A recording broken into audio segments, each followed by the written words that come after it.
हर स्वामी की कथा। गंगा के तट पर कुसुमपुर नाम का जो नगर है, उसमें हर स्वामी नाम का एक तपस्वी तीर्थयात्री रहता था। वह भिक्षावृत्ति से जीवन निर्वाह करता हुआ वहां पर्णकुटी बनाकर रहता था। वह अपनी कठोर तपस्या के प्रभाव से जनता के सम्मान एवं श्रद्धा का भाजन बन गया।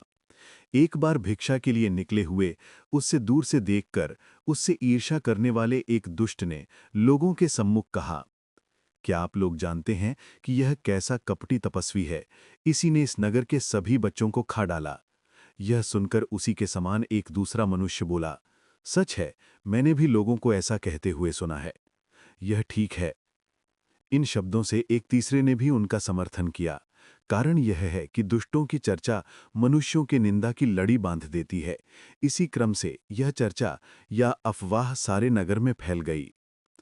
फलतः उसने व्यापक रूप धारण कर लिया।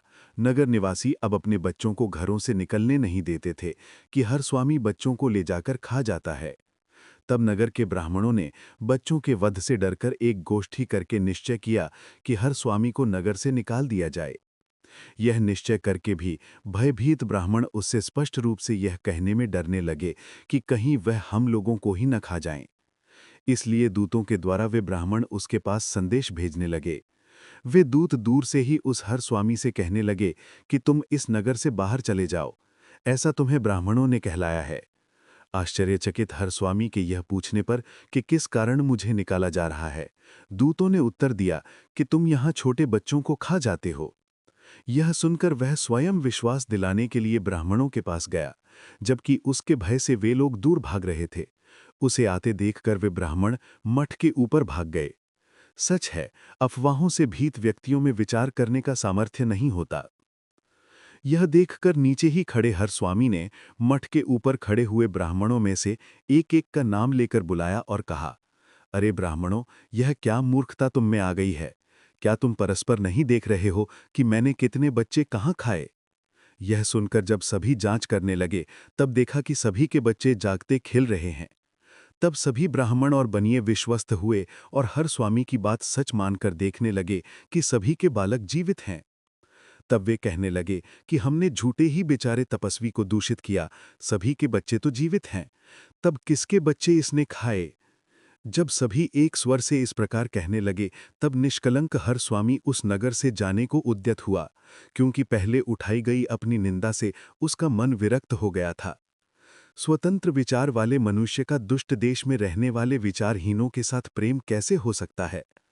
तदनंतर चरणों में गिरे हुए ब्राह्मणों और बनियों के प्रार्थना करने पर किसी प्रकार हर स्वामी ने वहां रहना स्वीकार किया।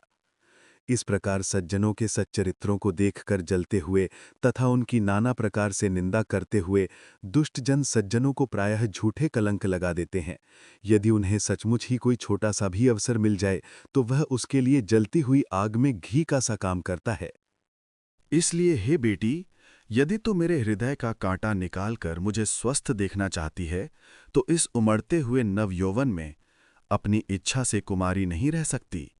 ये दुष्ट लोगों के लिए निंदा करने का सुलभ अवसर है।